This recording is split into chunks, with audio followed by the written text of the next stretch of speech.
Hello नमस्कार राधे राधे। तो फिर से स्वागत है आपका हमारे YouTube channel study with RJ Bhagora में। तो दोस्तों, आपने पहली वीडियो देख ली होगी फॉर्मूलाज की, मुझे उम्मीद है वह आपको पसंद आई होगी। तो फॉर्मूलाज की दूसरी वीडियो में आपका स्वागत है। तो आज हम जो आगे के फॉर्मूलेज हैं उनके बारे में चर्चा करेंगे और उम्मीद है आज की क्लास भी बहुत बेहतरीन रहेगी, आपके अच्छे से समझ में आएगी। और जो हम फॉर्मूलाज करा रहे हैं बिल्कुल एग्जाम ओरिएंटेड हैं, प्रीवियस एग्जाम में पूछे गए हैं। और क्वेश्चन हम कुछ ऐसे ही लेकर आ रहे हैं जो आपसे पूछे जा सकते हैं, ठीक है।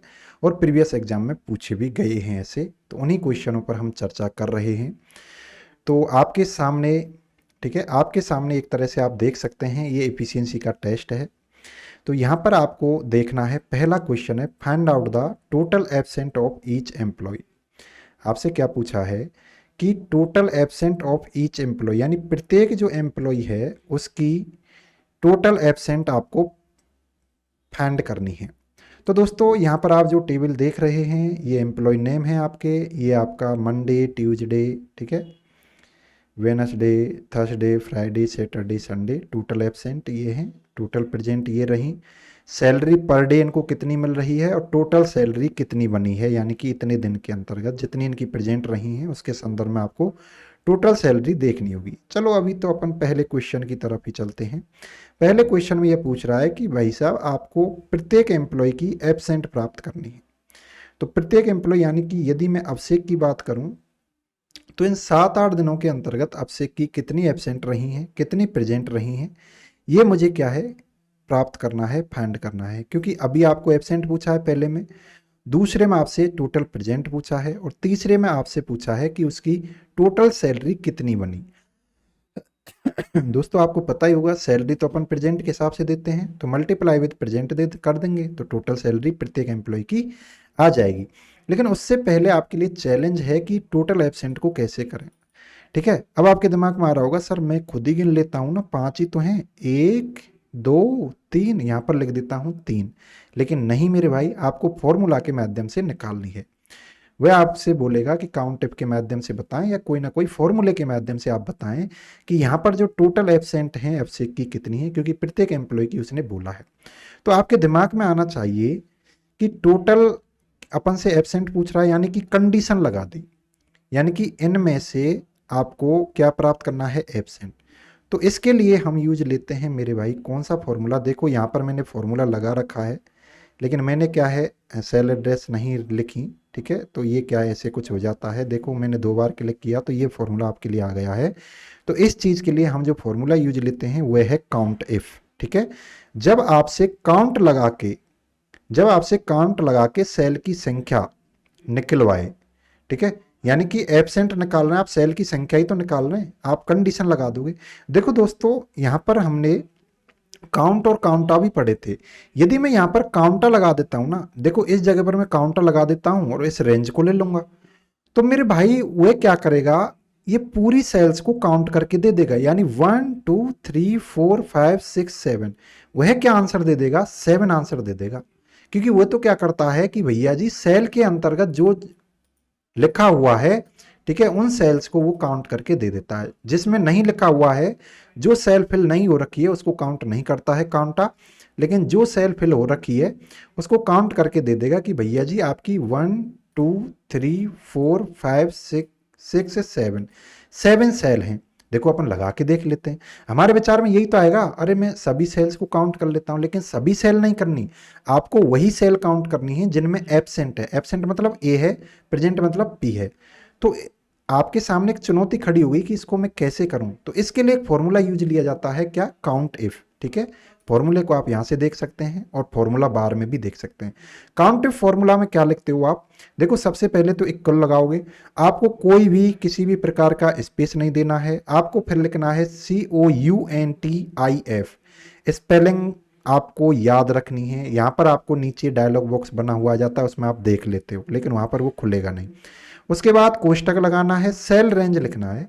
सेल रेंज का मतलब है कि कहाँ से कहाँ तक आपको सेल का काउंट करना है कंडीशन के आधार पर। उसके बाद आपको डबल इन्वर्टेड कोमा के अंतर्गत कंडीशन दे देनी है, आप क्या चाह रहे हो। देखो मैं यहां पर लगा के लिखता हूं, इक्वल टू, क्या लगाऊंगा मैं, इक्वल टू लगाऊंगा, ठीक है, इक्वल लगाया मैंने। और मैंने क्या लिखा है COUNT, और मुझे क्या लिखना और पड़ेगा IF, ठीक है, IF लिखना पड़ेगा। ये लगा दिया मैंने। सेल रेंज, सेल रेंज में कहाँ से कहाँ तक लगाऊं? देखो दोस्तों, ये फॉर्मूला आपके नीचे आ गया है, लेकिन आपके एग्जाम में ऐसे फॉर्मूला नहीं खुलेगा, क्योंकि ऐसे तो आप चीटिंग कर लोगे। भाई यहाँ से आपको समझ में आ रहा है कि काउंट इफ लिखने के बाद कोष्टक लगाओ, रेंज लिख दो और क्राइटेरिया लिख दो। क्राइटेरिया मतलब कंडीशन क्या दी है उन्होंने, हमको कंडीशन क्या दी है? एब्सेंट। क्या कंडीशन दी है? एब्सेंट। और रेंज किसके बीच में एब्सेंट प्राप्त करना है, तो मैं एक एक एम्प्लॉय के लिए करूंगा, तो मैं यहां से करूंगा सेलेक्ट, और ऐसे ड्रैग करता हुआ जाऊंगा, आपके यहां तक सेलेक्ट हो चुके हैं। उसके बाद मुझे क्या करना है? उसके बाद मुझे लगाना है मेरे भाई कोमा, ठीक है। मैं जैसे ही कोमा लगाऊंगा, अब मुझे लिखना है क्राइटेरिया, कंडीशन। इन सेल के बीच में, इस सेल रेंज में मैं चाहता क्या हूं? मैं चाहता हूं कि जिस जगह पर क्या है, डबल इन्वर्टेड कोमा लगाओ, जिस जगह पर ए लिखा हुआ है, एब्सेंट का मतलब ए ही तो है, जिस जगह पर ए लिखा हुआ है और इसको बंद कर दो, ठीक है। और फिर आप सेम शिफ्ट के साथ क्या कोष्टक लगा दो। ये आपका फॉर्मूला हो गया है काउंट इफ C7 से I7 तक। देखो ये आई तो है, आई तो है ये, ठीक है। काउंट इफ C7 से आपको पता है कॉलन लगाते हैं क्योंकि हम रेंज ले रहे हैं, और ये आ गया है। उसके बाद आप क्या कर दो? एंटर प्रेस कर दो। अब आपको क्या है, संख्या पता चल गई कि एब्सेंट कितनी है आपसे, की 3 है। इस वीक में कितनी एब्सेंट है? 3 है। ये हमने ऐसे फॉर्मूला यूज ले लिया है, ठीक है। P, अब देखो यहां पर वैसे भी गिन लो, 1 2 3, 3 ही दे रहा है आपके समझ। जैसे मैं इसके ऊपर क्लिक करता हूं तो यहां पर आपका फॉर्मूला आ रहा है, मैंने क्या लगाया है, स्पेस कहीं भी नहीं आता। देखो आप पहले इक्वल लिखोगे, उसके बाद CONTIF लिखोगे, कोष्टक चालू करोगे, फर्स्ट सेल लिखोगे, address, first cell address C7 colon I7 comma, फिर इन्वर्टेड कोमा, फिर आपने जो कंडीशन लगाई है, जो क्राइटेरिया रखा है वह, फिर इन्वर्टेड कोमा से बंद कर देना है, कोष्टक बंद कर देना है। दोस्तों यहाँ पर मैंने कोमा यूज लिया है, कहीं पर भी स्पेस यूज नहीं लिया। यदि आप कहीं पर भी स्पेस यूज ले लेते हो, आपका पूरा फॉर्मूला खराब हो जाएगा। अब मैं क्या करूंगा? देखो अब मैंने एक बार निकाल लिया, ठीक है।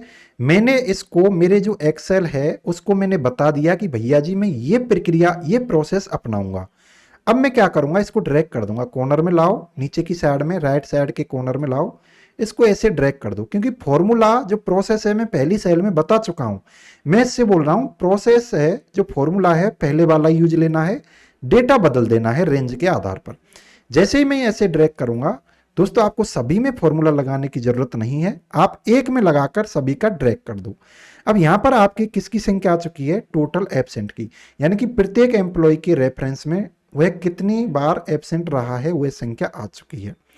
अब आपसे पूछा है अगला क्वेश्चन में, find out the total present of each employ, यानी प्रत्येक एम्प्लॉय की क्या करो? टोटल प्रेजेंट ज्ञात करो। तो टोटल प्रेजेंट का कॉलम ये रहा, इसमें ज्ञात करनी है अपन को, ठीक है। तो यहां पर अपन को आना चाहिए कि टोटल प्रेजेंट कैसे निकालना है। यहां तो अपन को एब्सेंट भी मिल रही है, ठीक है।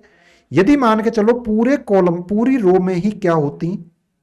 प्रेजेंट होती, तो अपन किसके माध्यम से निकाल देते? काउंट के माध्यम से इनको सभी को गिन लेते। लेकिन मेरे भाई ऐसी कंडीशन में आपको काउंट इफ भी लगाना है।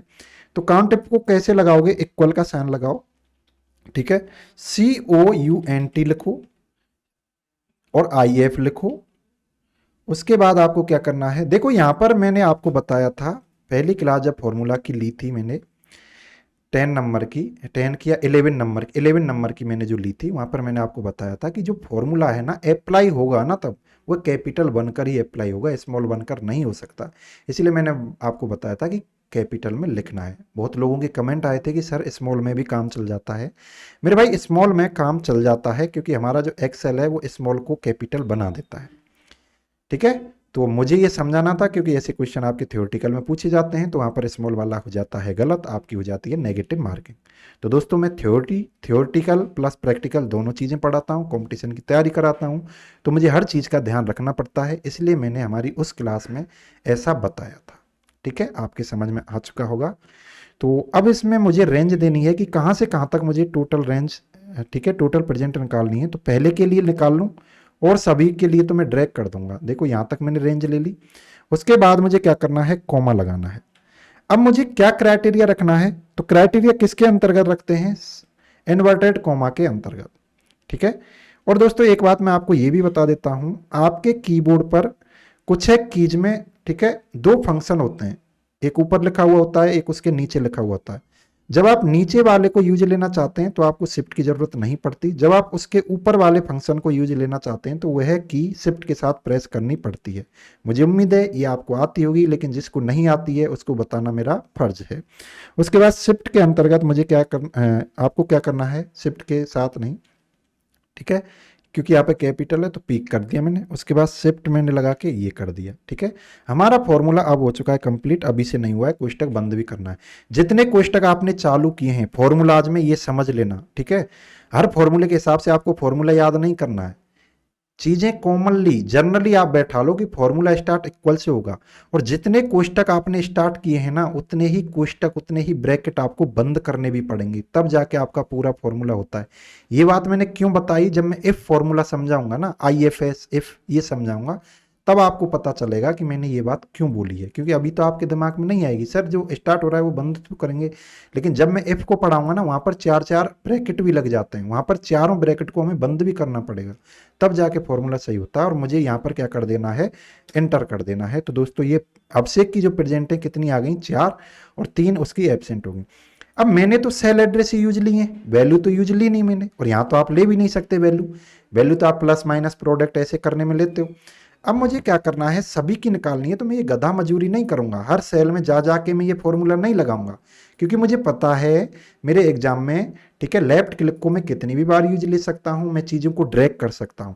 तो मैं इसके कॉर्नर में जाऊंगा, इस सेल के राइट वाले कॉर्नर की तरफ जाऊंगा, जो आपका ये वाइट कर्सर है ये जब तक ब्लैक में नहीं कन्वर्ट हो जाए तब तक जाऊंगा, उसके बाद लेफ्ट क्लिक करूंगा, फिर मैं छोड़ूंगा नहीं, उसको नीचे की तरफ लेकर जाऊंगा, जहां तक मुझे पहुंचाना है वहां तक मैं लेकर जाऊंगा। अब आप देखो यहां पर आपका पूरा जो प्रोसेस था, ऊपर की सेल में जो प्रोसेस आपने लगाया वो इन सेल में लागू हो चुका है, अप्लाई हो चुका है। अब यहां से आप पता कर पा रहे हैं कि अभिषेक की प्रेजेंट 4 हैं वीक में, अरविंद की 4 हैं, विकास की 3 हैं, अमित की 6 हैं, रवि की 6 हैं, ठीक है, और सुमित की कितनी है, सुमित की भी 6 हैं, आपके रतन लाल की भी कितनी है, रतन लाल की भी 5 हैं आपके, ठीक है, ये चीज आ चुकी है। अब आपके 2 क्वेश्चन हो चुके हैं, पहला क्वेश्चन हो गया, दूसरा हो गया। थर्ड नंबर का जो क्वेश्चन है वो है find out the total salary of each employ. ये कह रहा है कि भैया जी जो आपका टोटल सैलरी वाला कॉलम है ना, इसमें आपको क्या करना है कि प्रत्येक एम्प्लॉय की टोटल कितनी सैलरी बनी है एक वीक की, वो आपको पता करनी है, ठीक है। ये आपका फॉर्मूला है। ये दोस्तों जैसे आप इक्वल लगा देते हो ना तो वो फॉर्मूले में कन्वर्ट हो जाता है, तो वो कुछ ऐसे बताने लग जाता है, ठीक है। आपने यदि सेल एड्रेस दे दिए हैं तो उसका एग्जैक्ट रिजल्ट दे देगा, नहीं दिया है तो हैज नेम ऐसे क्वेश्चन मार्क आ जाता है। तो मैंने आपको दिखाने के लिए ये फॉर्मूला लिखा था कि मैं क्लास में जाके उनको बता सकूं कि आपको इक्वल टू काउंट इफ कोष्टक चालू cell range comma double inverted comma condition inverted comma बंद और ब्रैकेट बंद, ये कर देना है। अब आपको टोटल सैलरी निकालनी। दोस्तों किसी को आप सैलरी कब देते हो, कैसे मिलती है, आप यदि नौकरी कर रहे होंगे, प्राइवेट कर रहे होंगे, या आपने दिहाड़ी पर अपना कोई मकान बनवाया होगा, कैसे देते हो कि भैया जी पर डे का इतना है आपका, तो आप जितने दिन आओगे उतने दिन की देंगे, नहीं आओगे तो उसकी क्यों देंगे। तो मुझे यदि इसकी टोटल सैलरी निकालनी है तो मुझे क्या करना पड़ेगा, टोटल प्रेजेंट मल्टीप्लाई विथ ये करना पड़ेगा, यानी प्रत्येक एम्प्लॉय की टोटल प्रेजेंट कितनी रही है और पर डे उसको कितना दे रहे हैं, उसकी टोटल सैलरी आ जाएगी। अब यहाँ पर मैं क्या करूँगा, यहाँ पर मैं करूँगा दोस्तों इक्वल का साइन लगाऊंगा। देखो यहाँ पर आप 2 तरह से कर सकते हो, मैंने दोनों तरीके आपको बता रखे हैं। आप क्या करो, 4 मल्टीप्लाई 560 कर लो, क्या करो 4 मल्टीप्लाई क्या कर लो 560 कर लो, ठीक है। तो आप क्या करोगे, 4 मल्टीप्लाई का साइन ये रहता है 560, ये कर लिया, उसके बाद आप एंटर प्रेस कर दो। देखो दोस्तों आपकी पहली सेल का तो रिजल्ट आ गया है, लेकिन इससे आप एक चीज यूज नहीं ले पाएंगे, क्या, ड्रैग वाली, क्योंकि यदि अब आप इसको ड्रैग करोगे ना, क्योंकि आपने तो क्या लिया है, आपने तो सेल एड्रेस यूज नहीं लिया है, exact value cell value use ली है। तो जब आप इसको ड्रैग करते हो ना तो ये जो एक्सेल है ना ये समझता है कि इसी चीज को मेरे से रिपीट करवाया जा रहा है, यानी कि ये प्रोसेस को रिपीट नहीं करवा रहे, ये वैल्यू को रिपीट करवा रहे हैं। तो ये क्या करेगा, वैल्यू को रिपीट कर देगा और आपका क्वेश्चन हो जाएगा गलत। इसलिए मैंने बोला है कि आप वैल्यू को लेकर कर सकते हैं जब आपसे सिंगल चीज पूछी जाए, सिंगल सेल में रिजल्ट पूछा जाए, लेकिन जब आपको ड्रैग की भी जरूरत पड़ेगी ना तब आपको सैलरीलेस ही यूज लेना है, क्योंकि इससे आप ड्रैग कर पाओगे। नहीं तो यदि एग्जैक्ट वैल्यू लोगे तो हर सेल में जा जाके एग्जैक्ट वैल्यू ले लेके कैलकुलेशन करनी पड़ेगी। अब आप क्या करो, इसका सेल एड्रेस लिख लो, ये आपने K7 लिख लिया, मल्टीप्लाई कर दो, फिर आप इसका सेल एड्रेस लिख दो, ये लिख दिया है L7 कर दिया। अब आप एंटर प्रेस कर दो तो आपका 2240 पहले भी आ रहा था, लेकिन अब आप इसके ऊपर क्लिक करते हो ना, अब देखो यहाँ का आ रहा है सेल एड्रेस आ रहा है, ना कि एग्जैक्ट वैल्यू। अब यदि आप इसको ड्रैग करते हो ना तो सभी की आ जाएगी, अब आपको और सेलों में कैलकुलेशन करने की जरूरत नहीं है। तो ये आपके समझ में आया। देखो पहले क्या हो रहा था, जब आप एग्जैक्ट वैल्यू ले रहे थे 2240 ही रिपीट हो रहा था, इसलिए मैंने आपको मना किया है कि जब भी आप फॉर्मूला को यूज लें एक्सेल के अंतर्गत, आप एग्जैक्ट वैल्यू को नहीं लें। क्यों? क्योंकि वो बाद में फिर ड्रैग करोगे तो वो वही वैल्यू रिपीट हो जाएगी। और ये क्यों होगी? क्योंकि एक्सेल ने अपने नियम कुछ इस हिसाब से बना रखे हैं। जब आप सेल एड्रेस यूज लेते हो तो वहां पर क्या है, वो प्रोसेस रिपीट होता है, और जब आप एग्जैक्ट वैल्यू यूज लेते हो तो वहां पर जो आपका वैल्यू आएगा ना वह रिपीट होगा। मुझे उम्मीद है ये तीनों क्वेश्चन आपके हो गए होंगे। तो ये जो फंक्शन है, ये जो फॉर्मूला है आपका, ये जो फॉर्मूला है ये कंप्लीट होता है किसका? काउंट इफ का। तो काउंट इफ का फॉर्मूला आपका कंप्लीट होता है, क्वेश्चन के साथ किया है। कैसे क्वेश्चन पूछे जाएंगे, बिल्कुल हूबहू एग्जाम आधारित क्वेश्चन है। ठीक है, यहां से आपका कॉन्फिडेंस आ जाएगा। मैं इनको बिना क्वेश्चन के भी करा सकता था, समझा सकता था, लेकिन मैंने सोचा बाद में भी टेस्ट मुझे करवाने पड़ेंगे, उससे बढ़िया है मैं इनको टेस्ट के हिसाब से ही करवा दूं। अब मैं आगे चल रहा हूं किसके ऊपर, देखो हमने एक सम भी पढ़ा था, ठीक है, समय पढ़ा था, सम फॉर्मूला पढ़ा था, लेकिन अब क्या है, इफ बीमारी आ गई है। ठीक है, इफ की देखो काउंट में भी हमने इफ लगा दिया, अब हमने सम के साथ भी इफ लगा दिया है, और सम IFS भी लगा दिया। इफ लगा दिया है, IFS ही लगा दिया है। अब IFS का मतलब क्या है और सम इफ का मतलब क्या है, इनको कैसे यूज लेंगे? देखो दोस्तों, इफ यानी होता है यदि ऐसा हो, यदि मतलब आप कंडीशन की ओर चले गए। केवल आप सम यूज लेते हैं, काउंट यूज लेते हैं, उनका अपना एक काम है। लेकिन जैसे आप कहीं पर भी इफ लगा देते हो ना, उसका मतलब है आपने कंडीशनें दे दी। तो कंडीशन जब आप दोगे तो कोमा के साथ इन्वर्टेड कोमा में वो कंडीशन लिखी जाएगी। ठीक है, रेंज तो लिखी जाएगी, लेकिन कोमा के बाद इन्वर्टेड कोमा के अंतर्गत वह कंडीशन भी लिखी जाएगी। वह उस रेंज में से उस कंडीशन के आधार पर वैल्यू निकाल के लाएगा। ये जनरल चीजें हैं। अब दोस्तों मैंने आपको कुछ प्रयास किया है इनके फॉर्मूले को लेकर कि सम इफ का फॉर्मूला क्या होता है और सम इफ्स का क्या होता है। एक बार आप देख लें, क्वेश्चनों को पढ़ें पहले। क्वेश्चन 1 है, find out the sum of salary of those who has city Jaipur in the green cell. ये क्वेश्चन कह रहा है कि आपको सम ऑफ सैलरी, सैलरी का सम करना है, उनकी उनकी सैलरी का सम करना है। किन की? जो सिटी क्या रखते हैं? जयपुर। यानी कि जिन लोगों की सिटी जयपुर है उनकी सैलरी का आपको सम करना है। कहां पर करना है? लोकेशन बताइए। इस ग्रीन सेल में करना है। अब कैसे करेंगे सर? देखो मेरे पास तो सम का ऑप्शन था, क्या था, मैं ऐसे करता, सम का फॉर्मूला लगा देता। अब क्या ऑप्शन है? अब आप एक एक वैल्यू ढूंढो, जयपुर ढूंढो, जयपुर कहाँ है? ये, अच्छा ये वैल्यू काउंट करनी है, फिर इस पर जाओ, अच्छा ये वैल्यू करनी है, इस पर जाओ, अच्छा ये वैल्यू करनी है। ऐसे ढूंढ ढूंढ के आप करो। ये दोस्तों बहुत घटिया मेथड है। आपको एक फॉर्मूला याद होना चाहिए, वो पहले ही ये भी लिख देगा, by using sum if formula या सम इफ्स फॉर्मूला। ठीक है, आप ऐसे तो एक एक के ऊपर जा जाके आप ऐसे काउंट कर सकते हैं। यदि वो नहीं लिखता है तो ये सही है, लेकिन वो लिख के दे देगा कि इस फॉर्मूले का यूज करते हुए लिखें, सम इफ का फॉर्मूला यूज करें या सम इफ्स का यूज करें। तो दोस्तों सम इफ का फॉर्मूला कुछ ऐसा होता है, ये मैंने लिख दिया है, खोल दिया है ऊपर वाले पर 2 बार क्लिक करके, ऐसे आप देख सकते हैं। ठीक है, आपको जब ये एक्सेल सीट, एक्सेल फाइल मिलेगी, आपको टेलीग्राम चैनल पर मिल जाएगी। ऐसे आपको ये फॉर्मूला लिखा हुआ मिलेगा, इसके ऊपर 2 बार क्लिक करना, ये सम इफ का फॉर्मूला आ गया। सम इफ का फॉर्मूला क्या है? सम इफ का फॉर्मूला है भैया जी, आपको इक्वल का साइन लगाना है, सम इफ लिखना है। पहले आप सम लिख रहे थे सम करने के लिए, उसके बाद कोष्टक चालू करना है, क्राइटेरिया रेंज। ठीक है, ये एक आपको रेंज लिखनी पड़ेगी, किसकी? क्राइटेरिया रेंज की, यानी कि कंडीशन रेंज की। और यहां पर आप क्राइटेरिया लगा रहे हो, यानी जो आप कंडीशन लगा रहे हो ना, वह किस कॉलम में है उसकी रेंज आपको इधर लिखनी पड़ेगी। और आप सम किसका करना चाह रहे हो? सम रेंज, यानी सम आप किस चीज का करना चाह रहे हो वो इधर लिखना पड़ेगा, उसकी रेंज। देखो यहां पर क्या शब्द यूज हो रहा है? रेंज। यहां पर क्या हो रहा है? रेंज। यहां पर क्राइटेरिया रेंज, यहां पर सम रेंज। सर समझ में नहीं आया? बिल्कुल जी हम समझाएंगे। ठीक है, पहले क्वेश्चन को लेकर चलें। देखो जब आप पहले क्वेश्चन को पढ़ते हो ना, तो यहां पर क्राइटेरिया जो है ना, क्राइटेरिया इन्होंने जो कंडीशन दी है ना, वो दी है जयपुर। यानी कि वो लोग जयपुर के होने चाहिए। तो यहां पर क्या आएगा, इन्वर्टेड कोमा के अंतर्गत क्या आएगा, जयपुर। ठीक है, इधर देखो आप, जो क्राइटेरिया लिखा हुआ है ना इन्वर्टेड कोमा के अंतर्गत, यहां पर आती है कंडीशन यानी कि क्राइटेरिया, यहां पर तो आ जाएगा जयपुर। और जयपुर किसके अंतर्गत आपको मिलेगा, किस कॉलम में मिलेगा मेरे भाई, जयपुर मिलेगा आपको सिटी वाले कॉलम में, कोटा से लगाकर नीचे कोटा तक। तो आपको वो रेंज लिखनी है ना, सेल रेंज, इस कोटा से लगाकर इस कोटा तक रेंज लिख देनी है। ठीक है, उसके बाद आप सम किसका करना चाह रहे हो, सर हम तो सैलरी का सम पूछ रहे हैं, तो फिर आपको ये रेंज लिखनी है कॉमा लगा के बाद में। ठीक है जी, आपकी समझ में आया होगा। हमको कहां लिखना है, ग्रीन पट्टी में लिखना है। चलो चलते हैं। ठीक है, इसके ऊपर चलते हैं। अब मैं इक्वल का साइन लगा रहा हूं। ठीक है, मुझे क्या है, सम लिखना पड़ेगा, SUM, मुझे IF भी लिखना पड़ेगा। ठीक है, उसके बाद मैंने कोष्टक लगाया। कोष्टक के बाद मुझे पहले कौन सी रेंज लेनी पड़ेगी, इधर देखो, पहले कौन सी रेंज लेनी पड़ेगी, पहले वह रेंज लेनी पड़ेगी जिसमें आपका क्राइटेरिया कंडीशन आती है। तो हमारी कंडीशन जयपुर किस में आती है, इसमें आती है। ठीक है, यानी कि जो सिटी के नाम है इनके बीच में तो जयपुर आएगा, तो ये मैंने क्या है चूज कर ली। देखो यहां पर देख सकते हैं, ये रेंज मैंने ले ली, क्राइटेरिया रेंज, यानी क्राइटेरिया किस कॉलम में आता है उसकी पूरी रेंज ले लो, ले ली। उसके बाद मुझे क्या करना है, ये रेंज ले ली थी। ठीक है, रेंज ले ली। उसके बाद आपको क्या करना है, कॉमा लगाना है। मैं आपको उधर दिखाना चाह रहा था, लेकिन उससे क्या है चीजें खराब हो जाती हैं, बाद में दिखा दूंगा ये फॉर्मूला।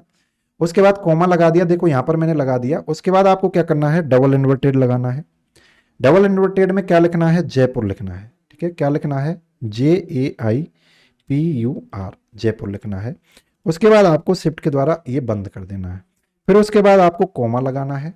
अब आप क्या चाहते हो, किसका सम करना चाहते हो दोस्तों, सैलरी का सम करना चाहते हो, तो फिर आपको ये जो रेंज है ना, ये यहां से लगाकर यहां तक ड्रैग कर देनी है। ठीक है, और अब आपको क्या है, कोष्टक बंद कर देना है, शिफ्ट के साथ कोष्टक लगा दो। अब आपको एंटर प्रेस कर देना है। तो ये क्या आ गया, 30,600 आपका आंसर आ गया। जैसे आप इसके ऊपर क्लिक करते हो ना 30,600 पर, ग्रीन सेल पर, तो ऊपर आपका पूरा फॉर्मूला आ गया है, हमने क्या क्या यूज लिया है, देखो दोस्तों। ठीक है, आप इसको क्लिक करें एक बार।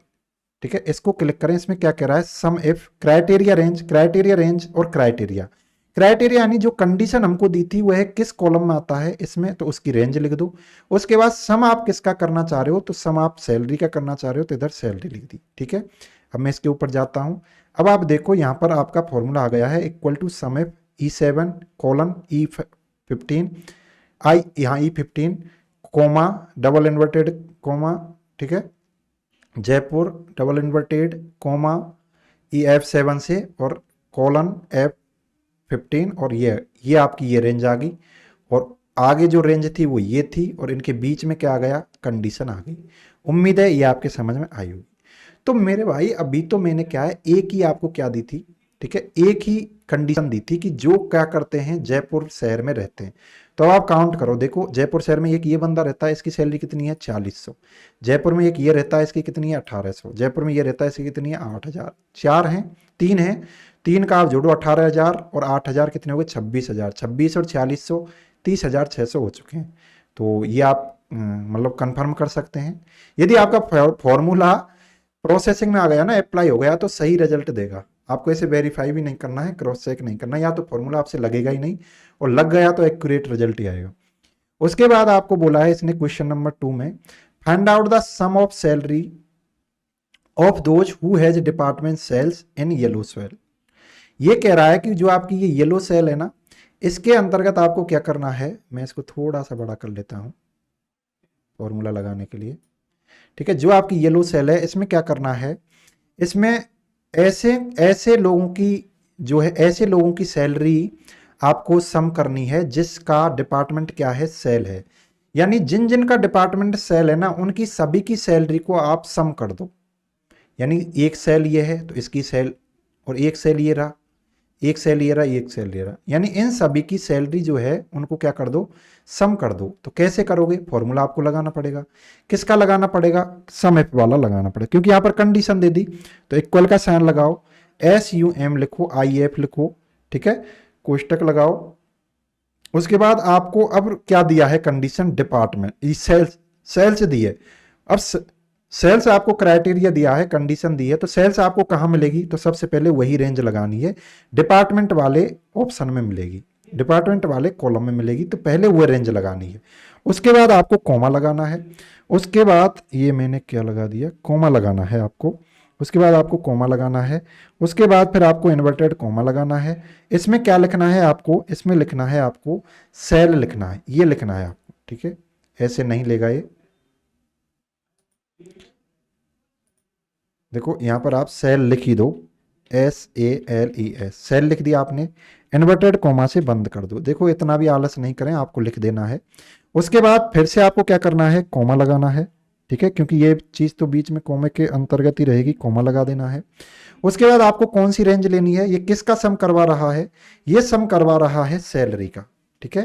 किस चीज़ का सम करवा रहा है, ये सम का, सैलरी का सम करवा रहा है। तो अब आप क्या करोगे, जो आपकी सैलरी है ना, इसको ऊपर क्लिक करो और ड्रैग करते हुए जाएं, ये हो गया। अब आप कर दो कोष्टक बंद, शिफ्ट के साथ कोष्टक कर दो बंद, ठीक है, क्योंकि एक ही कोष्टक चालू किया था, एक बंद कर दिया, एंटर प्रेस कर दो। ये आपका क्या हो गया है, 49,500 किसकी सैलरी आई है, किसकी सैलरी का सम हुआ है, यानी ऐसे लोग जिनका डिपार्टमेंट क्या है, जिनका डिपार्टमेंट है क्या, सेल है, जिनका डिपार्टमेंट सेल है, उनका सम कितना हो गया, 49,500। अगला क्वेश्चन इन्होंने जो दिया है, दो कंडीशन लगा दी। दोस्तों जब आपके सामने केवल एक कंडीशन हो तब आपको यूज लेना है सम इफ, यानी कि आपसे बोला जाएगा कि ये चीज, ठीक है, उसकी सिटी का नाम ये है, उनकी टोटल ज्ञात कीजिए। अब आपके सामने कंडीशन आ गई दो, क्या बोला है उसने, find out the total salary of those who has city Jaipur and department cell. उसने बोला है कि जिसकी सिटी तो जयपुर हो और डिपार्टमेंट सेल हो, केवल उन्हीं की जो सैलरी है उनका सम कीजिए आप, ठीक है। दोबारा से सुने, एक बार देख भी लें क्वेश्चन नंबर 3 कि find out the total salary of those who has city Jaipur and department cell. Department जो है वो तो क्या है, सेल, और सिटी है जयपुर, तो इसमें कौन सी आ जाएगी, देखो ये आ गई, ठीक है, ये आपकी आ गई ना, सेल है और जयपुर है, और कोई मिल रहा है क्या, और कोई नहीं मिल रहा। ऐसे तो अपन को पता चल गया कितना आएगा आंसर, 18,000 आएगा, लेकिन अपन को यूज क्या करना है, फॉर्मूला यूज लेके करना है। किस सेल में करना है, इस वाली सेल में करना है, ब्लू में, ठीक है मेरे भाई, इसमें आपको करना है। तो मैं क्या करूंगा, अब मुझे जो यूज लेना पड़ेगा ना, वो यूज लेना पड़ेगा सम इप्स, ठीक है, इसको मैं खोल देता हूं। अब मुझे ये यूज लेना पड़ेगा, ठीक है, कोई प्रॉब्लम नहीं लेनी है आपको, किसी भी प्रकार की दिक्कत नहीं है। जिस सम रेंज को आप पीछे यूज ले रहे थे, इसमें क्या कर लो, उसको सबसे पहले यूज ले दो।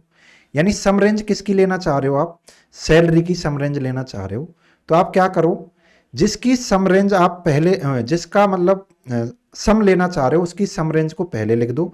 उसके बाद क्राइटेरिया लगाओ, क्राइटेरिया रेंज लगाओ, फिर क्राइटेरिया को लिखो, फिर दूसरा क्राइटेरिया लगाओ, फिर क्राइटेरिया को लिख दो। ऐसे कितने भी आपको दे रखे हैं ना, एक से ज्यादा यदि कंडीशन दे रखी हो तो ऐसे आप कर सकते हैं।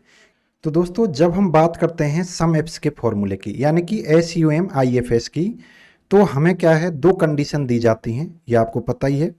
तो इसका फॉर्मूला अपन कैसे लगाएंगे, मैं यहाँ पर फॉर्मूला लगा रहा हूँ ब्लू सेल के अंतर्गत, ठीक है। आप फॉर्मूले को ध्यान दें, मैंने अभी आपको बताया क्या करना है, आपको इक्वल से स्टार्ट करना है, उसके बाद आपको SUMIFS ऐसे लिखना है, ठीक है।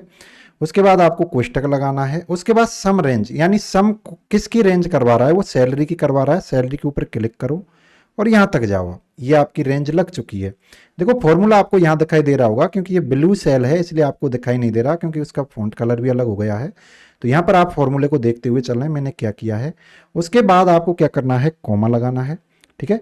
कॉमा जैसे आपने लगाया, उसके बाद आपको क्या है, देखो यहाँ आप इस फॉर्मूले को भी देख सकते हैं, क्राइटेरिया रेंज फर्स्ट, यानी कि अब आपको क्राइटेरिया रेंज लगानी है। पहले तो आपको ये लगाना था कि सम किसका करना चाह रहे हो, अब आपको जो कंडीशन दी गई है ना, वह कंडीशन किस कॉलम में है वह रेंज लिखनी है। तो पहले अपन ले रहे हैं जयपुर, ठीक है। यदि अपन जयपुर को लें तो जयपुर हमारा किस में मिलेगा, इसमें मिलने वाला है, इस रेंज में मिलेगा, तो ये रेंज लगा दी।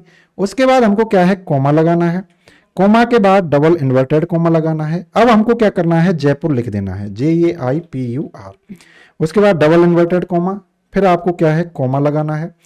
अब हमको दूसरी जो रेंज है, क्राइटेरिया रेंज, वो लिख देनी है, क्योंकि अब बात होंगी सेल्स की, तो सेल के अंतर्गत ये वाली रेंज आएगी, तो ये हमने लिख दी। उसके बाद आपको कॉमा लगाना है, फिर आपको क्या करना है, शिफ्ट के साथ डबल इन्वर्टेड कॉमा। अब आपको क्या है, SALES लिख देना है, फिर डबल इन्वर्टेड कॉमा। अब आपको कोष्टक कर देना है बंद, ठीक है। अब आपको ये फॉर्मूला दिख गया होगा, इक्वल टू सम IFS और F7 से F15, F7 से F15, ठीक है, कॉमा E7 से E15, ये आपका E7 से E वाला कौन सा, E7 से E15, क्योंकि यहाँ पर जयपुर है। एक रेंज ये ले लेंगे क्योंकि यहाँ पर क्या है, सेल्स है। इंटर प्रेस कर दीजिए। जैसे आप इंटर प्रेस करोगे आपका आंसर क्या आएगा, ये आएगा आपका 18,000। इसको मैं क्या है, टेक्स्ट कलर को थोड़ा चेंज कर देता हूँ, येलो कर देता हूँ, आपको दिखाई दे रहा होगा, ठीक है, येलो आपको दिखाई दे रहा होगा। ये मैंने टेक्स्ट कलर चेंज कर दिया है, इसका भी मैं यदि करना चाहूँ तो कर सकता हूँ, ये भी मैंने येलो कर दिया। अब आपको सभी दिखाई दे रहे होंगे। ये जो सम है ग्रीन में, ये किसका है, जिनकी सिटी जयपुर है उनकी सैलरी का सम है। ये जो येलो में सम है, ये किसका है, जिनका डिपार्टमेंट सेल्स है उनका सम है। और ये जो ब्लू में है 18,000, ये किसका है, जिनकी सिटी तो जयपुर है लेकिन डिपार्टमेंट क्या है, सेल। दोनों कंडीशन आपकी फुलफिल होनी चाहिए, उनका क्या है, ये सम है। तो ऐसी एक ही कंडीशन थी दोस्तों, ये वाली रो है जो ये, इसमें आपका सेल्स डिपार्टमेंट है, जयपुर है, तो एक ही आपको मिली है, तो ये कितना निकाल कर देगा, एक ही देगा। एक आध और होता तो उनको जोड़ के ये दे देता। तो ऐसे आपको सम इफ लगाना है। जैसे मैं इस पर क्लिक करता हूं तो आपको यहां पर यह दिखाई दे रहा होगा कि आपको सबसे पहले सम IFS लिखना है, कोष्टक चालू करना है, उसके बाद एक रेंज लिखनी है। कौन सी रेंज, जिसका आप सम करना चाह रहे हो, तो आप सैलरी का सम करना चाह रहे हो, तो इसकी रेंज कहां से कहां तक करना चाह रहे हो, वो रेंज लिख दी, कॉमा लगाना है। दूसरी रेंज कौन सी लिखनी है, आपने पहला क्राइटेरिया क्या यूज लिया है। दोस्तों इन दोनों को मैं बदल सकता हूं, पहले मैं सेल्स को लिख सकता हूं, बाद में जयपुर को ले जा सकता हूं, ठीक है, लेकिन जो क्राइटेरिया है उसके साथ वही क्राइटेरिया रेंज यूज ली जाएगी। क्राइटेरिया रेंज पहले, क्राइटेरिया बाद में। अब क्राइटेरिया रेंज पहले लेंगे किसकी, जयपुर की, तो जयपुर कौन सी रेंज में पड़ेगा, सिटी वाली में। तो यहां से यहां तक हमने क्या है, ये रेंज ले ली E7 से कोलन E15। उसके बाद डबल इन्वर्टेड कोमा में आपको क्राइटेरिया लिखना है, कंडीशन लिखनी है, कोमा लगा दिया। D7 से, ठीक है, मैं बार बार बता रहा हूं आपको, D7 से D15 फिर लगा दिया, क्योंकि इसमें आपको क्या मिलने वाला है, कंडीशन सेल मिलने वाली है, क्राइटेरिया सेल मिलने वाला है। डबल इन्वर्टेड कोमा, कोमा, ठीक है, स्पेस, स्पेस आपको यूज ही नहीं लेना है, इनका विशेषकर ध्यान रखना है, गलतियां हो जाती हैं, आपके आंसर नहीं आते हैं। तो ये आपका क्या हो जाता है, सम इफ और सम इफ्स का फॉर्मूला भी कंप्लीट होता है। उसके बाद हम बात करते हैं एवरेज इफ और एवरेज IFS। जो हमने सम इफ और सम इफ्स का किया है ना दोस्तों, ठीक है, बिल्कुल एज इट इज आपका ये लगने वाला है, आपको वही रेंज यूज लेनी है, वैसे ही करना है। तो ये मैं आपके लिए छोड़ रहा हूं, यदि आपसे नहीं होता है तो मैं इसको अगली क्लास में ले लूंगा, ये सीट आपके लिए उपलब्ध हो ही जाएगी। उसके बाद हम चल रहे हैं इंपॉर्टेंट फॉर्मूला इफ, ठीक है ना, किसके ऊपर चल रहे हैं, इफ के ऊपर चल रहे हैं दोस्तों, ठीक है ना। इफ के फॉर्मूले से आपसे क्वेश्चन पूछे जाएंगे, तो इफ के ऊपर हम अभी चल रहे हैं। इंपॉर्टेंट क्वेश्चन है, बहुत इंपॉर्टेंट, और लोग इसके बहुत टफ बोलते हैं, लेकिन आसान है, यदि आप अच्छे से समझोगे तो बहुत अच्छी तरीका से हो जाएगा। पहले आप टेबल देख लो, ये आपकी टेबल है, सीरियल नंबर दे रखे हैं, कुछ नेम्स दे रखे हैं, ये स्टूडेंट के नेम हैं, और इनके मार्क्स दे रखे हैं कि मैथ में इतने मार्क्स, साइंस में इतने, हिंदी में इतने, इंग्लिश में, कंप्यूटर में, टोटल इन्होंने इतने ऑब्टेन किए हैं, परसेंट कितने होंगे, रिजल्ट क्या रहेगा, ग्रेड क्या रहेगा, ये आपको बताना है। पहला क्वेश्चन है हमारा, इसको अच्छे से आपको देखना है, धीरे धीरे, आहिस्ता आहिस्ता, डरना नहीं है। पहला क्वेश्चन है हमारा कि अप्लाई इफ फॉर्मूला, उन्होंने दे दिया।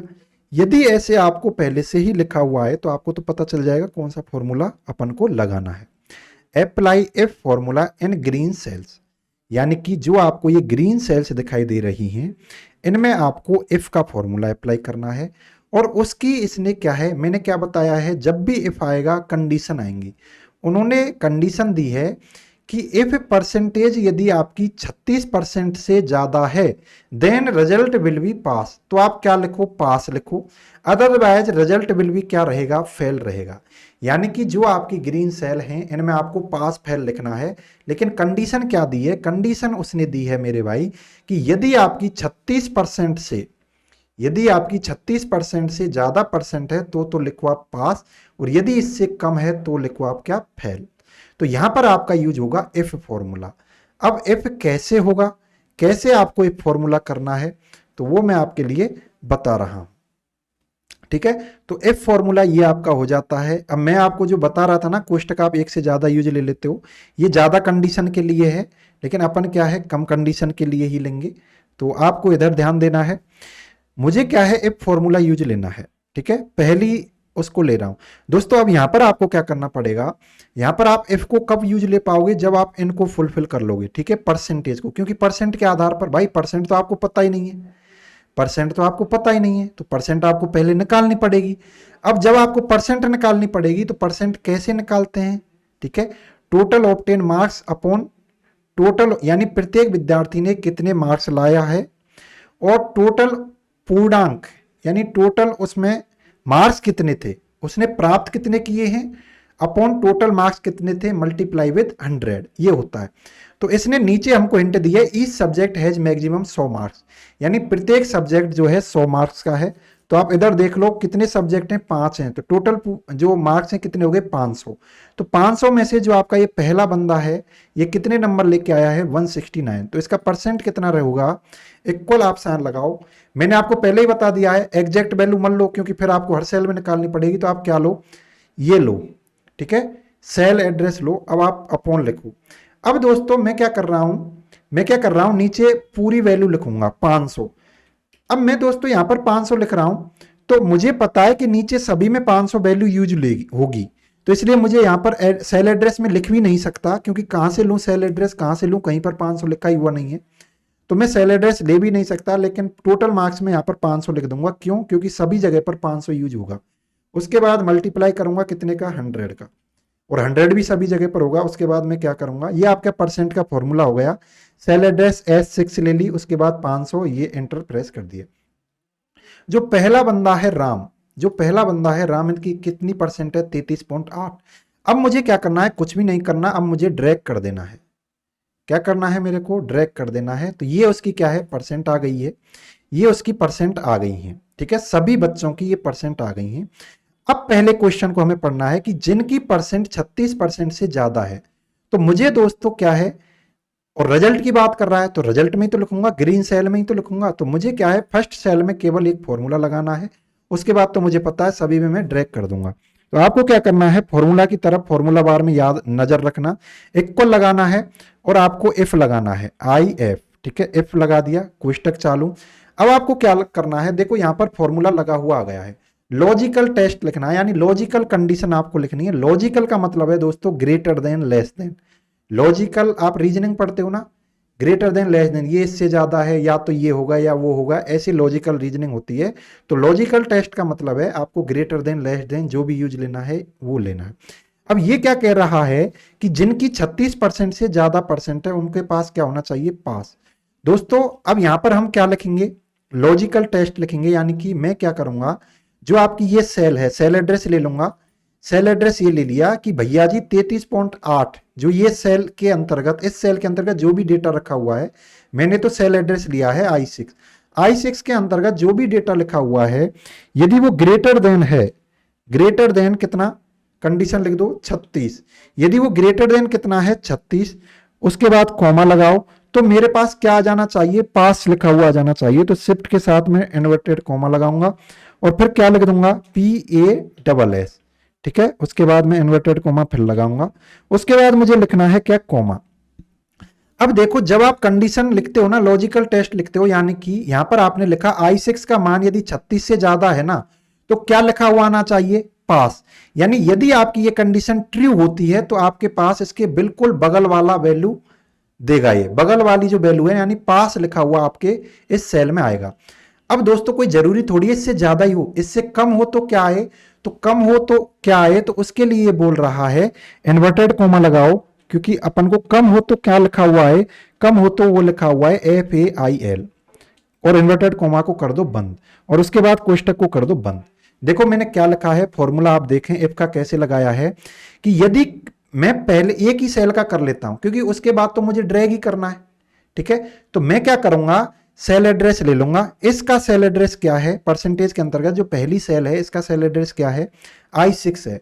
अब मैं यहां पर जो इन्होंने कंडीशन दी है उसको फुलफिल करवा रहा हूं, कि यदि I6 की वैल्यू 36 से ज्यादा है, तो रिजल्ट विल भी क्या रहेगा, पास। तो मैं बोल रहा हूं जो ट्रू है ना, उसके जो कंडीशन दी है ना, लॉजिकल टेस्ट जो दिया है, लॉजिकल कंडीशन दी है, उसके जस्ट बगल में ट्रू वाला ऑप्शन होता है। तो मैंने क्या बोला है कि यदि I6 की वैल्यू 36 से ज्यादा है, तो हमारे पास क्या लिखा हुआ आना चाहिए, पास। जब भी कोई चीज प्रिंट होके आए तो उसको दोस्तों स्ट्रिंग में लिखते हैं, स्ट्रिंग यानी डबल इन्वर्टेड कोमा के अंतर्गत लिखते हैं। उसके बाद मैंने लगाया है कोमा, क्योंकि इन चीजों को मुझे अलग करना पड़ेगा। यदि ये नहीं होता है, ऐसा नहीं होता है, यानी कि ये बोलना चाह रहा है कि यदि 36 से ज्यादा नहीं है तो क्या लिखा हुआ है, फेल लिखा हुआ है, वही इन्होंने लिखा है। अदरवाइज रिजल्ट विल भी क्या है, फेल आए। तो ये मैंने लिख दिया है, मैंने क्या कर दिया, इंटर प्रेस कर दिया। अब देखो इसके 33.8 थे, तो ये 36 से क्या थे, कम थे। यानी कि जैसे ही मैं इस पर करता हूं, मेरा फॉर्मूला देखो, 36 से ज्यादा हो तो पास हो, 36 से कम हो तो फेल हो। तो यहां पर क्या लिखा हुआ गया, फेल आ गया। अब मुझे क्या करना है, हर सेल में फॉर्मूला नहीं लगाना है। अब मुझे क्या है, इधर कॉर्नर में जाके ऐसे ड्रैग कर देना है। अब जिसकी 36 से ज्यादा रहेगी, जिसकी 36 से ज्यादा रहेगी, इनको मैं क्या कर देता हूं, हाईलाइट कर देता हूं येलो कलर में।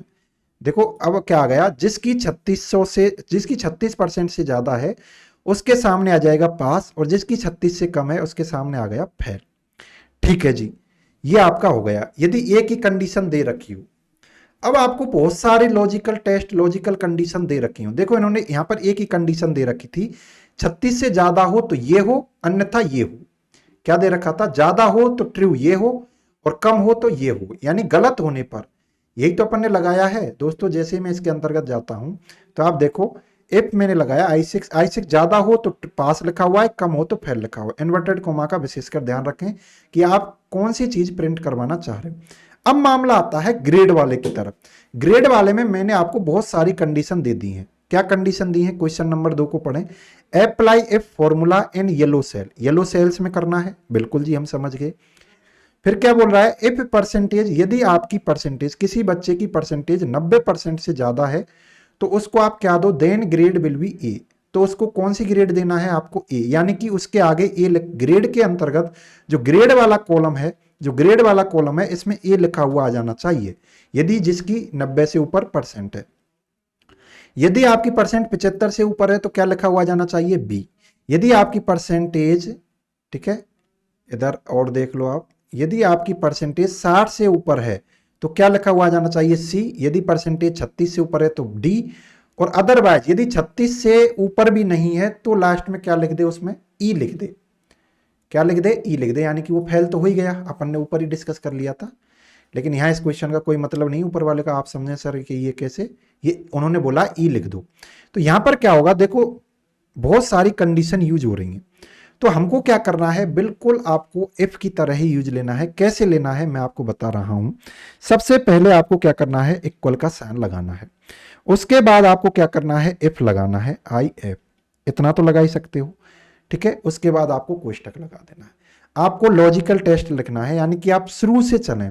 इसने क्या, देखो आप क्या कर सकते हैं, आप सबसे ज्यादा की तरफ से भी चल सकते हैं और सबसे कम की तरफ से भी चल सकते हैं। रोटेशन किधर से भी स्टार्ट कर सकते हैं। तो मैं रोटेशन स्टार्ट कर रहा हूं मेरी कंडीशन का सबसे ज्यादा की ओर से। तो मैं बोल रहा हूं कि जिसकी परसेंट 90% से ज्यादा है, तो यहां पर क्या लिखूंगा, एक ही सेल का कर लेता हूं, इसका एड्रेस लिख लेता हूं मैं I6। यदि एक ही सेल का कर रहा हूं फिर मैं ड्रैग कर दूंगा। यदि I6 की वैल्यू क्या है, I6 की वैल्यू ग्रेटर देन 90 है, ग्रेटर देन 90 है। I6 की वैल्यू ग्रेटर देन 90 है, कॉमा लगा दिया तो क्या लिखा हुआ है, क्या लिखा हुआ है, ग्रेड ए आए। तो ए लिखो आप, इन्वर्टेड कॉमा में ए लिख दो, ए लिख दो आप, ए लिख दिया और बंद कर दो इन्वर्टेड कॉमा को। उसके बाद काम खत्म, फिर कॉमा लगा दो। अब ये बोल रहा है, देखो दोस्तों जो ट्रू कंडीशन है वो तो इसके जस्ट बाद आ जाएगी। अब मान के चलो ये भी तो हो सकता है 90% से जिसके ज्यादा नहीं हो तो फॉल्स वाली आ जाएगी। अब यहां पर दोस्तों फॉल्स में भी आपकी बहुत सारी हैं, 75% से ऊपर, 60% से ऊपर, 36 से ऊपर। तो आप बी दें, सी दें, डी दें, क्या दें। तो आपको क्या करना है, दोबारा से इफ का फॉर्मूला यूज लेना है, ठीक है। फिर आपको क्या करना है, दोबारा से यूज लेना है आपको फॉर्मूला, फिर दोबारा से यूज लेना है आई एफ, ठीक है। उसके बाद कोष्टक चालू। अब आपको क्या करना है कि दोस्तों 90% से ऊपर वाला आपने कंडीशन देख लिया कि यदि ये ट्रू हो तो ए आ जाए। अब आप कौन सा वाला ले लो, 75 वाला ले लो कि 75 से ऊपर हो, तो इसको ले लो आप। पहले तो इसको सेलेक्ट करो, उसके बाद 75 ग्रेटर देन कितना हो, 75% हो, ये ले लिया। उसके बाद कॉमा लगाओ, क्या आना चाहिए, 75 से ऊपर हो तो बी आना चाहिए। तो आप क्या कर दो, इन्वर्टेड कॉमा चालू करो। उसके बाद आप शिफ्ट के साथ क्योंकि कैपिटल ले रहे हैं तो बी कर दो और इन्वर्टेड कोमा कर दो बंद। ठीक है, ये आपने कोमा लगा दिया। अब दोस्तों देखो, आप देखो शुरू से देखो मैं क्या कहना चाह रहा हूं। यदि 90 से ज्यादा हो तो ए आ जाए, उसके बाद क्या है, 90 से ज्यादा नहीं हो तो उसके पीछे वाला आए। लेकिन पीछे वाले में हमारी बहुत सारी कंडीशन थी, तो हमने दोबारा कंडीशन दी कि इफ यदि उसकी 75 से ज्यादा आए तो बी आ जाए। उसका मतलब क्या हुआ कि 90 तक, 75 से ऊपर और 90 तक जिसकी परसेंट है उसका क्या लिखा हुआ आएगा, बी आएगा। इसका मतलब ये हुआ। अब दोस्तों यदि मान के चलो ये दोनों कंडीशन गलत हो गई, तो फिर यहां पर मैं गलत वाली लिखूंगा ना। मान के चलो किसी के 75 से ऊपर ही नहीं है, कम है, तो कम वाले में भी दोस्तों 2-3 आ गई। क्या, एक तो 60% वाली आ गई, एक 36 वाली आ गई। तो फिर मैं क्या करूंगा, एक बार फिर दूंगा आई एफ, ये क्या हो गया, आई एफ, एक बार मैंने फिर दिया है। अब मैं क्या करूंगा, जिसकी परसेंट, देखो इधर देख लो आप, जिसकी परसेंट 60 से ज्यादा हो, अब मैं क्या लगाऊंगा, इस पर फिर क्लिक करूंगा, इसी सेल पर एक बार क्लिक कर दो, एड्रेस आ जाता है। क्योंकि हम एक सेल के ऊपर ही वर्क कर लेंगे तो पूरा यही हो जाएगा। यदि किसी की किससे ज्यादा हो, 60 से ऊपर हो, 60 से ऊपर हो, 60 से ऊपर हो, कोमा लगाओ, तो क्या लिखा हुआ आ जाए, सी आ जाए। तो shift inverted comma, shift C inverted comma बंद, तो सी लिखा हुआ आ जाए। उसके बाद आपको क्या करना है, इन्वर्टेड कोमा को कर देना है बंद। ठीक है, ये क्या हुआ, इन्वर्टेड कोमा को कर देना है बंद। लेकिन दोस्तों आपका काम यही खत्म नहीं हुआ। मान के चलो किसी की 60 से कम है, तो 60 से कम वाला भैया सी के बाद आ जाए। तो 60 से कम में भी तो 36 से ऊपर हो सकती है, तो फिर आपको लगानी पड़ेगी क्या, 36 से ऊपर आपको लगानी पड़ेगी। तो अब आपको क्या करना है, फिर आपको इफ लगाना है, ये लगा दिया। ठीक है, ये सबसे बड़ा क्वेश्चन है, सबसे बेहतरीन क्वेश्चन है, सबसे इंपॉर्टेंट क्वेश्चन है। इससे ज्यादा तगड़ा क्वेश्चन आ ही नहीं सकता। ठीक है, इससे तगड़ा क्वेश्चन नहीं आ सकता। मैं बहुत प्यार से समझा रहा हूं आपको, बस धैर्य के साथ समझते हुए चलना है। इसी वीडियो को बार बार रिपीट करके देख लेना है, नहीं समझ में आ रहा, इफ लगा के उसके बाद मुझे आप कौन सी कंडीशन देनी है कि भैया जी ये सेल एड्रेस यदि 36 से ऊपर है, ठीक है, क्या है, 36 से ऊपर है, शिफ्ट के साथ ये कर दिया मैंने, 36 से ऊपर है तो कोमा लगाओ। क्या लिखा हुआ आना चाहिए, लिखा हुआ तो इन्वर्टेड के अंतर्गत आएगा डी। अब क्या लिख दो, डी। और यदि डी भी नहीं हो ना, अब कोई कंडीशन नहीं है, इसने क्या बोला है, यदि 36 से ज्यादा नहीं है ना, 36 से ज्यादा नहीं है तो 36 से कम होगा, तो 36 से कम वाली के लिए इन्होंने क्या बोल दिया है, otherwise grade will be E. तो अब हमको क्या कंडीशन नहीं देनी, क्योंकि हमें पता चल गया यदि 36 से कम है तो फिर डी नहीं है तो कौन सी आएगी, ई ही आएगी। तो शिफ्ट के साथ इन्वर्टेड कोमा चालू करो, ई लिख दो और इन्वर्टेड कोमा को कर दो बंद। अब आपने दोस्तों, मैंने आपको क्या बोला था कि जितने आप कोष्टक स्टार्ट करोगे उतने ही आपको बंद करने हैं। अब पूरा फॉर्मूला आपको इस बार पर मिल रहा है, ये यहां पर तो नहीं दिखाई दे रहा होगा। देखो आपने इफ से स्टार्ट किया, आपने कंडीशन लगाई पहली कि यदि सेल एड्रेस की वैल्यू 90 से ऊपर है तो क्या लिखा हुआ जाए, ए, अन्यथा पीछे जाओ। अब पीछे भी 90 से नीचे भी 3-4 कैटेगरी थी, तो अपन किसी एक को नहीं ले सकते थे। फिर अपन ने कंडीशन लगाई, इफ यदि सेल की वैल्यू 75 से ऊपर है तो बी लिखा हुआ जाए, अन्यथा पीछे की साइड जाए। अब पीछे की साइड और भी 2 कंडीशन है, तो इसलिए हमने फिर कंडीशन लगाई कि I6 की वैल्यू यदि 60 से ज्यादा है तो सी लिखा हुआ जाए। उसके बाद कोमा लगा के फिर अपन पीछे की तरफ गए, क्योंकि मान के चलो 60 से ऊपर नहीं है तो कम होगी, तो कम में फिर 36 से ऊपर है या कम है वो लोचा पड़ रहा है। फिर अपन क्या करेंगे, इफ से नीचे आओ, इफ से जैसे एक और कंडीशन दो, फिर I6 यदि 36 से ऊपर है तो डी लिख दो, और यदि डी नहीं है, 36 से ऊपर नहीं है ना, तो फिर तो आप क्या लिख दो, ई लिख दो। उसके बाद डी नहीं है तो फिर क्या आएगा, ई। कितने कोष्टक यूज लिए हैं, 1 2 3 4, तो आपको क्या करना पड़ेगा, 4 ही कोष्टक बंद करने पड़ेंगे, 1 2 3 4, ये बंद कर दिया। उसके बाद प्रेस कर दो आप एंटर। अब आपका क्या आ गया दोस्तों, ई आ गया। अब आपको कैसे पता चला ई आएगा, देखो दोस्तों यहां से आप कंफर्म कर सकते हैं, इसकी परसेंट 33.8 है, और यहां पर उन्होंने इस क्वेश्चन में बोला है कि जिसकी 36 से कम है ना उसका क्या आएगा, ई आएगा। यानी 36 से ज्यादा वालों का डी, उससे ज्यादा वालों का ये कंडीशन लगी हुई है। यानी जिसकी 36 से भी कम है ना उसका तो आप क्या दे दो, ई दे दो। तो यहां पर क्या आ गया, ई आ गया। अब आपको दोबारा फॉर्मूला लगाने की जरूरत नहीं है, आप कॉर्नर की तरफ जाओ और इसको क्या कर दो, ड्रैग कर दो। अब देखो, अब आप अपने हिसाब से देख लो, किसी में ई आ गया, डी आ गया, ई आ गया, D D D C C B B, ये आपका है। सबसे बेहतरीन क्वेश्चन, सबसे तगड़ा क्वेश्चन, सबसे इंपॉर्टेंट क्वेश्चन, और सबसे ज़्यादा परेशानी बच्चों को इसी में हो रही है। तो मेरे भाइयों, मैंने बहुत प्यार से समझाया है, मुझे उम्मीद है ये आपके समझ में आया होगा। फिर भी मैंने इसके अंतर्गत ये फॉर्मूला मैंने आपको फिर भी लिख दिया है। इक्वल का साइन इसलिए नहीं लगाया मैंने इसमें, क्योंकि ये फिर गायब हो जाता, फॉर्मूला आपको दिखाई नहीं देता। ठीक है, तो आपको क्या करना है, एफ लगाना है। यहाँ पर परसेंट किसका निकलवा रहा हो, उसका सेल एड्रेस 90 से ऊपर, फिर ये करके, फिर कॉमा लगा के, फिर ये करके। ठीक है, ऐसे आपको करते हुए जाना। एग्जैक्ट फॉर्मूला देखना है, आप इसमें जा सकते हो। ठीक है, इसमें नहीं, इसमें जा सकते हो आप। ये आपका एग्जैक्ट फॉर्मूला है, तो आप यहाँ पर देख सकते हैं। मुझे उम्मीद है ये चीज़ें आपको समझ में आई होंगी। और भी थोड़े बहुत फॉर्मूले रह गए हैं दोस्तों, तो मैं चाहता हूं कि एक साथ आप सभी फॉर्मूलों को लोगे तो आपका दिमाग हैंग हो सकता है, इसलिए थोड़े बहुत फॉर्मूले और बचे हुए हैं। आपके टेक्स्ट फंक्शन यानी कि आपने देखा होगा मॉक टेस्ट में भी उसका एक क्वेश्चन आया था, लेफ्ट करो, राइट करो, ठीक है, प्रॉपर, ऐसे बहुत सारे और रह गए हैं। तो एक वीडियो में वो सभी कंप्लीट हो जाएंगे। जो सबसे ज़्यादा इंपॉर्टेंट थे ना, वो आज की क्लास में थे। सबसे भयंकर वाले जो बच्चों को समझ में नहीं आते, मुझे उम्मीद है ये आपके समझ में आए होंगे। दोस्तों, इन सभी चीज़ों को बनाने में थोड़ा टाइम लगता है, मेहनत लगती है, और मैं अकेला हूँ। ठीक है, टेक्निकल टीम ही मैं ही हूँ। आपका प्रिंट भी मैं ही टाइप कर रहा, आपका जो लेक्चर है ये भी मैं ही टाइप कर रहा हूँ। जो भी मैं आपके लिए एक्सेल में टाइप करके लाया हूँ ये मैंने ही किया है। तो वन मैन आर्मी की तरह, ठीक है, काम कर रहा हूँ, बस मैं आपके लिए कर रहा हूँ। मुझे उम्मीद है आप एग्जाम में अच्छा करेंगे। और ये क्लास हमारी आपको कैसी लगी, फीडबैक जरूर दें। आपके भाई का, ठीक है, कॉन्फिडेंस बढ़ाएं, सपोर्ट करें, ठीक है, मोटिवेशन दें इसको, कि मैं ज़्यादा से ज़्यादा अच्छी से अच्छी चीज़ें आपके लिए और भी ले पाऊँ। अब आपकी एक और समस्या है कि सर MS वर्ड को, दोस्तों 3 क्लास में आपका MS वर्ड हो जाएगा। मैं एक दिन के अंतर्गत MS वर्ड को कर दूंगा। तो कल मकर संक्रांति है, देखते हैं, कल क्लास नहीं हो पाती है तो उसके अगले दिन 1-2 दिन में मैं आपका करा दूंगा, यानी 15-16 के लगभग आपकी जो है MS excel complete, MS excel plus MS word complete हो जाएगी। और MS एक्सेल के अंतर्गत फॉर्मूलेज के टेस्ट मुझे करवाने की अब जरूरत नहीं है, क्योंकि मैं क्वेश्चन के साथ ही आपके क्या लेके आ रहा हूँ, क्वेश्चन के साथ ही मैं आपके क्या है, एक्सेल को, इन फॉर्मूलेज को लेकर आया हूँ। तो मुझे उम्मीद है ये आपके समझ में आया होगा। तो आज की क्लास को यहीं पर फिनिश करते हैं, फिर मिलते हैं नेक्स्ट क्लास में। आपका बहुत बहुत धन्यवाद, राधे राधे।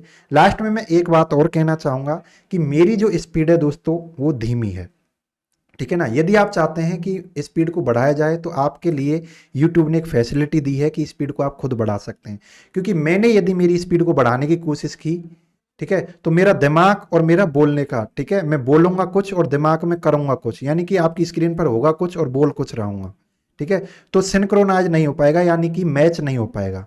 क्योंकि हम दोस्तों गांव से आने वाले हैं, गांव से बिलोंग करते हैं, तो सबसे बड़ी चुनौती तो हमको हिंदी में बोलने वाली होती है, ठीक है। तो सबसे पहले तो हिंदी में बोल रहा हूँ, तो ये हमारे लिए बहुत बड़ी चुनौती होती है, क्योंकि गांव से आते हैं तो हिंदी में बोलना भी एक बहुत बड़ी चुनौती है। तो हिंदी में बोलने के बाद फिर आप बोल रहे हो स्पीड में पढ़ाओ, तो ये थोड़ा टाइम लगेगा, लेकिन जो है उसमें आपको कंप्रोमाइज़ करना पड़ेगा। लेकिन मैं ये कह सकता हूँ आपसे, इतना आपको, ठीक है, पेड क्लासेज में नहीं मिला होगा, ना कोई देगा, ठीक है, जितना मैं आपको दे रहा हूँ, ठीक है। और मैं इसलिए दे रहा हूं दोस्तों, मैं चाहता हूं कि आप जो भी हमसे जुड़े हुए हैं सभी की नौकरी लगे, और नौकरी के बाद आप हमको मिलें, ठीक है ना। हम आपके एक सीनियर की तरह हैं LDC में, तो बहुत खुशी होगी। जो लोग हमसे पढ़े हुए हैं हमसे बाद में मिलेंगे, बहुत खुशी होगी।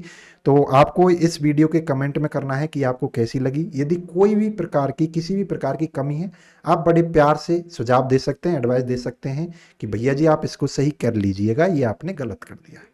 तो बहुत बहुत धन्यवाद, राधे राधे।